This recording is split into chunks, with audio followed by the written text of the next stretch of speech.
Hello everyone and welcome to the Decks of the Weekend.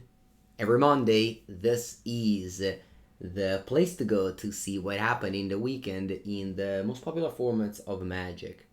Although today I'm going to highlight some of the, I want to say, less played formats, just because I just play any type of Magic, follow any type of Magic formats. Let's begin with Legacy. So Legacy is a format that usually doesn't have big shakeups with the new sets. Although there's a card that I really wanted to talk about to you, and that's Unlicensed Hearse. This card is very powerful, multi-format, historic, pioneer, modern. Don't know about standard, maybe not there, but legacy, and it top 8'd with 3 copies of it in the Legacy Showcase in Mono Red Moon. But other than like exactly this deck, which might not be the most loved and beautiful deck of the formats, I just wanted to tell you how important this card is for just moving forward in every format. If you're planning on just purchasing cards of Streets of New Capenna, definitely get this one, because I mean, it might not spike or anything like that, but I mean, on Magic Online it kind of did. It's now 9 tickets. I used to be 3, and in paper I'm not really sure, but it's a good card, and I think if you're planning on just owning a collection with multi-formats, the Unlicensed Hearse is going to be very, very important. Let's now talk about this deck. Again, this deck top 18 in the hands of Kellen Pastor, originally played by XJ Cloud. You can actually watch this deck played by me in a Legacy video on Channel Fireball, although it was before Unlicensed Hearse. This card wasn't printed yet, but the rest of the deck was very similar. I was playing 4 Fable. And for Legion War Boss. This deck is also playing Arbor Master. I'm not exactly sure what I was playing. I guess I was playing for sure 4 Magus of the Moon. This list only plays 2/2 in the side. But yeah, Licensed Hearse is a good card, and definitely fits very well in Legacy. Makes so that the Channeler can't get Delirium, makes so that, just Graveyard 8 in general, Uro, Titans of Nature's Wrath, Life from the Loam decks, lots of Graveyard shenanigans happening in Legacy, and Licensed Hearse is good there.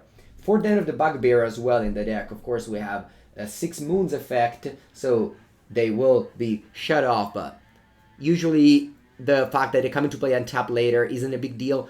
Being wastelanded is a big deal, on the other hand, but you already have Shadow's Smashing that gets wastelanded, you get Ancient Tomb that gets wastelanded, so you just get the extra effect. I think it might actually be worth it. I love Shadow's Smashing, very relevant with both Fury and Chrome Mox. I like this deck. It might not be the most fun deck to play in Legacy, but it's definitely a good deck that's performing right now. And again, I wanted to mostly highlight the power of this card of Streets of New Capenna. Let's see some more impactful card of the new set coming out, this time in Pauper, a format that I love to play. Showcased plenty on my channel. Right now I am not showcasing it as much because I was focusing on the arena formats, but I will definitely play more Pauper videos soon. This deck is top 4 in the hands of Echo Baronen, a very prolific Magic Online player. He added Inspiring Overseer. So this is to a Pauper deck. This is a card that's one of the top common of Streets of New Capenna Limited. And very powerful, right? Throw a 2/1 flyer that draws cards. And he put it in a shell that's basically Boros with Experimental Synthesizer.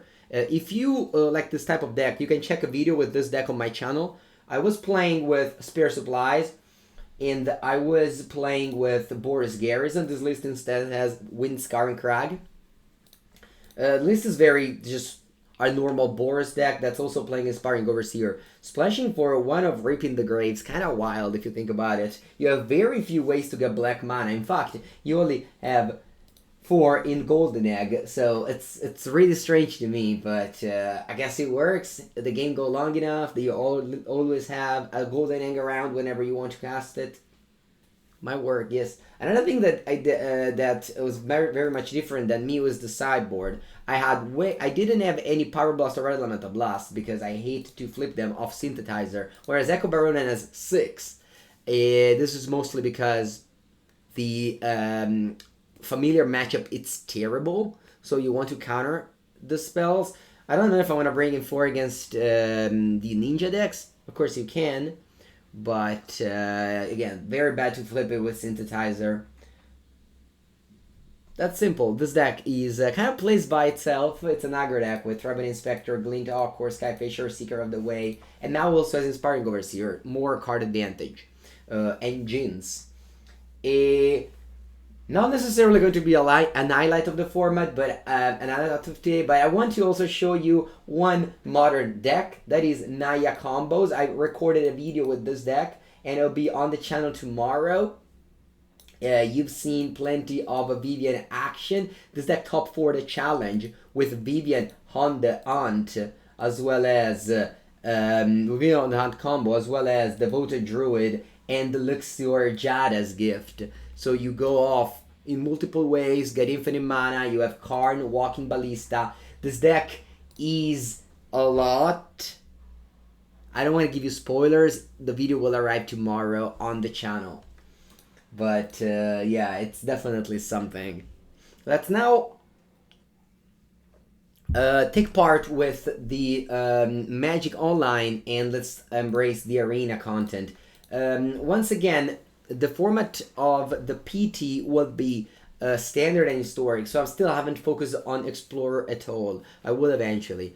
Esper. This deck won the standard challenge on Magic Online on Saturday. Is the deck to beat.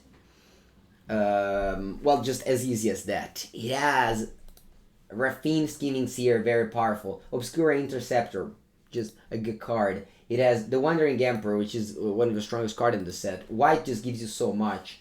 Fast Clock, just an amazing curve all by itself. The mana base is well fixed with Raffine Tower. You can see 4 basics.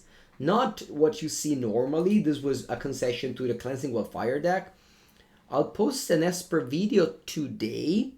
After this there will be an Esper video. The list is slightly different. I was actually only playing 2 basics in that video, and I lost to the Cleansing Wildfire deck.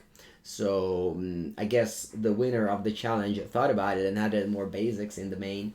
Of course, you have Legion Angel, you have Ray, very powerful in the mirror match. You have some tools against the combo decks, but overall, this is the deck to beat in standard. This weekend is the PT, the Streets of New Capenna Championship on Arena, of course, so we're gonna see how the metagame shapes up. If deck can go bigger than this deck, if decks that can go lower of this deck, which I don't think is possible, if you want to go combo control route, but this is a deck to beat. I labeled my video today the best deck in standard Esper mid range. We'll see if that stands true after the weekend. I will reveal the deck that I have submitted, because I've submitted my decks yesterday for the championship, both historic and standard. I will reveal them. I will not reveal them until the tournament. So yeah, that's gonna happen on Friday afternoon for the Europeans, Friday morning for Americans, Friday night for Asians, and that's it for the decks of the weekend. Thank you for watching. I see that this video are going up in numbers every day, week by week. So yeah, just doing the same video every week since 5 or 6 months, I guess, pays off. If you like the video, like and subscribe, make a comment, say something that maybe caught your attention this weekend that is looked over to me. I love to engage with YouTube comments as long as they're positive. So here I am. Have a good day, everybody.